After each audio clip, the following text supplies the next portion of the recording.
Hello friends, എല്ലാ കൂട്ടുകാർക്കും നമ്മുടെ ഇന്നത്തെ മൗനരാഗ സീരിയലിലെ അടിപൊളി എപ്പിസോഡിലേക്ക് തന്നെ സ്വാഗതം കേട്ടോ. അങ്ങനെ ഗംഗ ക്രിസ്മസ് പാപ്പയുടെ വേഷം ഇങ്ങനെ കയ്യിൽ പിടിച്ചിട്ട് ഇങ്ങനെ ആലോചിക്കുകയാണ്. ദൈവം എന്റെ കൂടെയാണ്, എല്ലാന്നുണ്ടെങ്കിൽ ഇങ്ങനത്തെ ഒരു വേഷം എന്റെ കൺമുമ്പിൽ കാണിച്ചു തരില്ലായിരുന്നല്ലോ. കർത്താവ് എന്റെ കൂടെയുണ്ട്, അതുകൊണ്ടാണ് ഈ സമയത്ത് ഇങ്ങനത്തെ ഒരു വേഷത്തിൽ എനിക്ക് പുറത്തിറങ്ങാൻ സാധിക്കണത്. എന്തായാലും ആയുധങ്ങളൊക്കെ ഒന്ന് കയ്യിലെടുത്തേക്കാം, കാരണം ഈ സമയത്ത് പുറത്തു പോണത് വന്യമൃഗങ്ങൾ ഉണ്ടോന്ന് അറിയില്ലല്ലോ. എന്തായാലും ഏറാനൊക്കെ പഠിച്ചത് കൊണ്ട് ഒരു കുഴപ്പമില്ല എന്ന് പറഞ്ഞിട്ട് അവിടുന്ന് കത്തിയെടുക്കാണ് ഗംഗപ്രസാദ്. ശേഷം അത് അരയിൽ തിരികുന്നുണ്ട്. അവിടെ ഒന്നും ആരും ഇല്ലെന്ന് ഉറപ്പുവരുത്തിനു ശേഷം ഗംഗപ്രസാദ് ആ ക്രിസ്മസ് പാപ്പയുടെ വേഷം ധരിക്കാട്ടോ. എന്നിട്ട് കണ്ണാടി ഒന്ന് നോക്കുന്നുണ്ട്. എന്തായാലും ഇരുട്ടുന്ന സമയത്ത് തന്നെ കാടിറങ്ങുന്നതാണ് നല്ലത്. രാവിലെ ആവുന്നതിന് മുമ്പ് തന്നെ നാട്ടിലേക്ക് എത്തണം എന്ന് പറഞ്ഞിട്ട് എല്ലാവരും ജസ്റ്റ് കിടക്കുമ്പോ തന്നെ ഗംഗപ്രസാദ് വേഷം മാറിയിട്ട് അവിടെ നിന്ന് ഇറങ്ങുവാട്ടോ.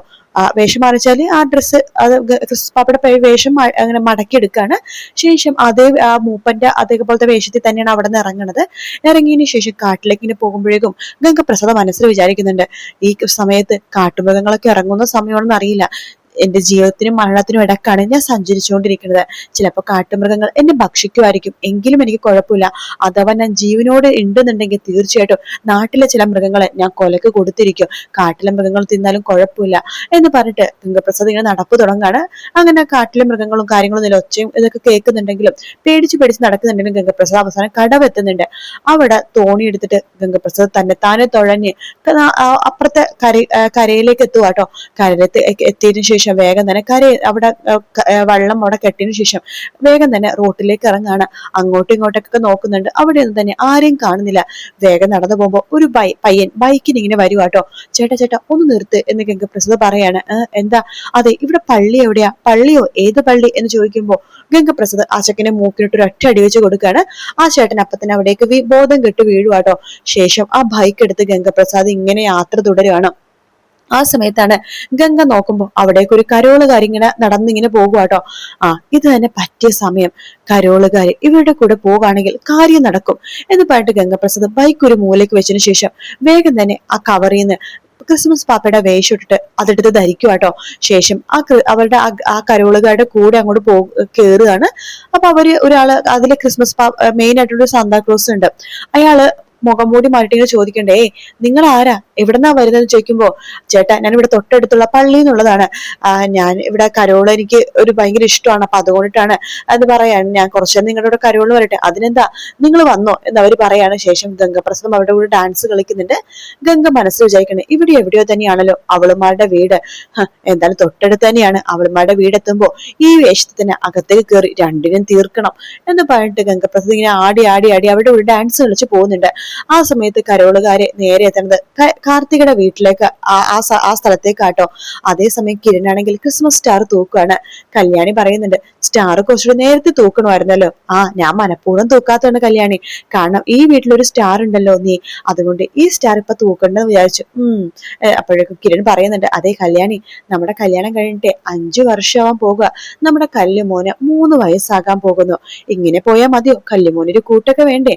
എന്റെ കിരണേട്ടന്റെ എത്ര കുഞ്ഞുങ്ങൾക്ക് ജന്മം നൽകാനും എനിക്ക് സന്തോഷമേ ഉള്ളൂ എന്ന് കല്യാണി പറയാണ്.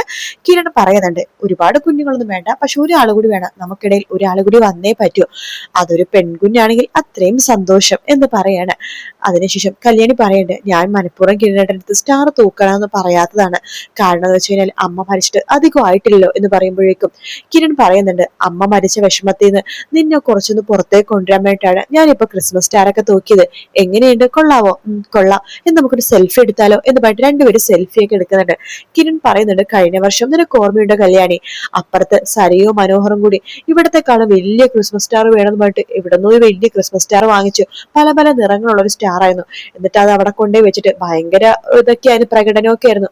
എനിക്ക് ഓർമ്മയുണ്ട് കിരണേട്ടാ, മനോഹറിന്റെ സ്വഭാവം എന്തായാലും മാറി, പക്ഷെ അത് അവള് മനസ്സിലാക്കുന്നില്ലല്ലോ എന്ന് കിരൺ പറയുമ്പോ, മനസ്സിലാക്കുമായിരിക്കും എപ്പോഴെങ്കിലും എന്ന് കല്യാണി പറയാണ്. ശേഷം ക്രിസ്മസ് പാപ്പയുടെ വേഷം ധരിച്ച ഗംഗപ്രസാദും കൂട്ടരും കാർത്തികയുടെ വീട്ടില് വാതിലിൽ ഇങ്ങനെ അതായത് ഗേറ്റിൽ ഇങ്ങനെ മുട്ടുവാട്ടോ. അപ്പൊ ആരും വാതിൽ തുറക്കുന്നില്ല. അപ്പൊ കരോളുകാരി പറഞ്ഞ, ഈ വീട്ടിലാരും വാതിൽ തുറക്കുന്നില്ല, നമുക്ക് പോകാം എന്ന് പറയുമ്പോ ഗംഗപ്രസാദ് പറഞ്ഞു, അയ്യോ ചേട്ടാ പോവല്ലേ, ഈ വീട്ടുകാരെ എനിക്ക് അറിയാവുന്നവരാ, നല്ല സംഭാവന തരും എന്ന് പറഞ്ഞിട്ട് വീണ്ടും വാതിലിൽ മുട്ടുവാണ്. ആ സമയത്ത് കാർത്തിക എഴുന്നേറ്റ് വരുന്നുണ്ട്.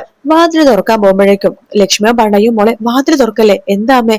അല്ല, കിരണും കല്യാണി പറഞ്ഞത് ഓർമ്മയില്ലേ, ഈ സമയത്ത് അർദ്ധരാത്രി ആരും വന്ന് വാതിൽ മുട്ടിയാലും തുറക്കല്ലെന്ന്. അമ്മേ, അത് കരോളുകാരാ, ആരും ആവട്ടെ.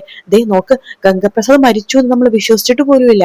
അവന്റെ കൂട്ടരൊക്കെ പുറത്തുണ്ട്. പിന്നെ സ്റ്റെഫിയുടെ കാര്യം അറിയാലോ, അവള് ജയിലിലാണ്. അവനെ മാത്രമേ വിവാഹം കഴിക്കുള്ളൂ. അവന് വേണ്ടി എല്ലാ പരിപാടിക്കും നടന്നവളാണ് അവള്. അപ്പൊ അതുകൊണ്ട് അവളുടെ കൂട്ടുകാരും എല്ലാം തന്നെ പുറത്തുണ്ടാകും. അവരിലാരെങ്കിലും വേഷം മാറി വന്നതാണെന്ന് നമുക്കറിയില്ലല്ലോ. ഞാൻ നോക്കട്ടെ എന്ന് പറഞ്ഞിട്ട് കാർത്തിക ജനല് തുറന്ന് നോക്കുമ്പോ കരോളുകാരെ കാണാണ്. അമ്മേ, അത് കരോളുകാരാ.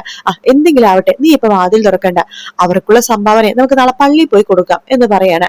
അപ്പോ കരോളുകാരിൽ ഒരാൾ പറയുന്നുണ്ട് ഗംഗപ്രസാദിനോട്, അതെ ഇവര് വാതിൽ തുറക്കുന്നില്ലല്ലോ, വാ നമുക്ക് പോകാം എന്ന് പറഞ്ഞിട്ട് അവരവിടെ നിന്ന് പോവാണ്. ഗംഗപ്രസാദ് അവിടെ തന്നെ നിൽക്കുവാട്ടോ, നാശം പിടിക്കാട്ടെ. നല്ലൊരു അവസരമായിരുന്നു, ഇവരെന്താ വാതിൽ തുറക്കാത്തത്, ലൈറ്റ് ഒക്കെ ഉണ്ടല്ലോ എന്ന് പറഞ്ഞിട്ട് ഗംഗപ്രസാദ് ദേഷ്യം കൊണ്ട് കാല് വെച്ചിട്ട് ആ ഗേറ്റിന് 2-3 പ്രാവശ്യം ഇങ്ങനെ കാല് കൊണ്ട് ഇങ്ങനെ അടിക്കാട്ടോ ദേഷ്യം കൊണ്ട്. ആ ഒച്ച കേട്ട് ലക്ഷ്മിയമ്മ പറയുന്നുണ്ട്, മോളെ കാർത്തികെ കേട്ടില്ലേ, അവര് ഗേറ്റിനെ കാല് വെച്ച് അടിക്കാണ്. ഞാൻ പറഞ്ഞില്ലേ ഇത് കരോളുകാരല്ലെന്ന്. അപ്പോ അവര് ദേഷ്യം കൊണ്ട് ഇങ്ങനെയൊന്നും ചെയ്യില്ല. ശരിയമ്മേ, അപ്പോ വേറെ ആരെങ്കിലൊക്കെ ആയിരിക്കും, ചിലപ്പോ പള്ളിയിൽ നിന്നുള്ള ആൾക്കാരല്ലായിരിക്കും. അതെ, നമുക്ക് എന്തായാലും കിടന്നുറങ്ങാം എന്ന് പറഞ്ഞിട്ട് കാർത്തികനെയും കൂട്ടിക്കൊണ്ട് ലക്ഷ്മിയമ്മ കിടക്കാൻ വേണ്ടി മുകളിലേക്ക് പോയി കിടക്കുക കേട്ടോ. പക്ഷെ ഗംഗപ്രസാദ് ആ കരോളുകാർത്ത് ടാറ്റ ബൈ ബൈ, ഞാൻ പോകുവാട്ടോ ചേട്ടാ എന്ന് പറഞ്ഞിട്ട് അവിടെ നിന്ന് അങ്ങ് പോകുവാണ്. അപ്പൊ കരോളുകാർ പണ്ട് ഏതോ നല്ല സത്യക്രിസ്ത്യാനിയാണെന്ന് തോന്നുന്നു എന്നൊക്കെ പറഞ്ഞിട്ട് അവരവിടെ നിന്ന് അങ്ങോട്ട് പോവുകയാണ് ഗംഗപ്രസാദ്. പക്ഷെ അവിടെ നിന്ന് പോയിട്ടില്ല. പതുക്കെ ലക്ഷ്മിയമ്മയുടെ മതില് കടന്ന് ഗേറ്റ് കടന്നിട്ട് അവരുടെ പിന്നാമ്പുറത്തേക്ക് ഇനി പോകുവാട്ടോ. അതേസമയം പിന്നീട് കാണിക്കുന്ന അമലുവിനെയാണ്. അമലു രാത്രി എഴുന്നേക്കാണ്. ശേഷം വിനായകേട്ടനെ കാണാൻ കൊതിയാവാം, ഒന്ന് പോയി നോക്കാം, എന്ത് ചെയ്യാന്നറിയാലോ എന്ന് പറഞ്ഞിട്ട് നമ്മുടെ ഗംഗപ്രസാദ് കിടക്കുന്ന റൂമിലേക്ക് പോകുകയാണ്. വാതിൽ 2 പ്രാവശ്യം മുട്ടുന്നുണ്ട്. പക്ഷെ ഗംഗ വാതിൽ തുറക്കുന്നില്ല. ഇതെന്താ വിനായകേട്ടൻ വാതിൽ തുറക്കാത്തത്? പാപം, ഇന്ന് ഒരുപാട് മരുന്ന് കഴിച്ചിട്ടുണ്ടായിരുന്നില്ലേ, അതിന്റെ ക്ഷീണം കൊണ്ട് ഉറങ്ങുമായിരിക്കും. വേണ്ട, ഉണർത്തണ്ട, പാവം ഉറങ്ങട്ടെ, രാവിലെ കാണാം. എന്നാലും വിനായകേട്ടനെ കാണാൻ കൊതിയാവാം എന്നൊക്കെ പറഞ്ഞിട്ട് നമ്മുടെ അമലു അങ്ങനെ ഇങ്ങനെയൊക്കെ അവിടെ നിന്നതിന് ശേഷം വീണ്ടും റൂമിലേക്ക് കിടക്കാൻ വേണ്ടി പോകുവാട്ടോ. അവിടെ വിനായകൻ ഇല്ല എന്നുള്ള കാര്യം അമലുവിന് അറിയില്ലല്ലോ. അതിനുശേഷം വീണ്ടും ഗംഗേനെയാണ് കാണിക്കുന്നത്. ഗംഗപ്രസാദ് പതുക്കെ വാതിൽ തുറക്കാൻ വേണ്ടി നോക്കുന്നുണ്ടെങ്കിലും വാതിൽ തുറക്കാനൊന്നും പെട്ടെന്ന് പറ്റുന്നില്ല കേട്ടോ. വേഗം തന്നെ പിന്നാമ്പുറത്തേക്ക് പോവുകയാണ്. ആ സമയം ഇതൊന്നും തന്നെ നമ്മുടെ ലക്ഷ്മിയും കാർത്തികം അറിഞ്ഞിട്ടേ ഇല്ല കേട്ടോ. അങ്ങനെ പുറകിലേക്ക് പോകുമ്പോഴേക്കും അവിടെ അടുക്കളയിലെ വാതിലില് തുറക്കാൻ വേണ്ടി ഗംഗപ്രസാദ് കയ്യിൽ ഒരു ഇരുമ്പിന്റെ ചെറിയൊരു കമ്പി പോലെയുണ്ട്, അത് വാതിൽ തുറക്കാൻ വേണ്ടിയിട്ട്. അപ്പൊ ആ സാധനം ഇരുമ്പിന്റെ കമ്പി കയ്യിൽ ഇങ്ങനെ പിടിക്കുകയാണ്. ശേഷം വാതിൽ തുറക്കാൻ ഇത് തന്നെ പറ്റിയ ആയുധം എന്ന് പറഞ്ഞിട്ട് ആ ക്രിസ്മസ് പാപ്പയുടെ വേഷം തന്നെയാട്ടോ ധരിച്ചിരിക്കുന്നത്. ശേഷം ആ കമ്പി എടുത്തിട്ട് വളയ്ക്കാണ്. വളച്ചതിന് ശേഷം ആ പൂട്ട് തുറക്കാൻ വേണ്ടി നോക്കുന്ന ഭാഗത്തോടെയാട്ടോ ഇന്നത്തെ എപ്പിസോഡ് തീരുന്നത്. എന്തായാലും നമ്മള് ലക്ഷ്മിയമ്മ പേടിച്ച് നിൽക്കുന്ന ഭാഗങ്ങളൊക്കെ കാണിച്ചില്ലേ, അതൊക്കെ നാളെയാണ് കേട്ടോ. അപ്പൊ ഈ വീഡിയോ ഇഷ്ടപ്പെടുകയാണെന്നുണ്ടെങ്കിൽ ലൈക്ക് ചെയ്യാനും സബ്സ്ക്രൈബ് ചെയ്യാനും കമന്റ് ചെയ്യാനും മറക്കല്ലേ. മറ്റൊരു വീഡിയോ ആയിട്ട് കാണാം friends. Take care, bye bye.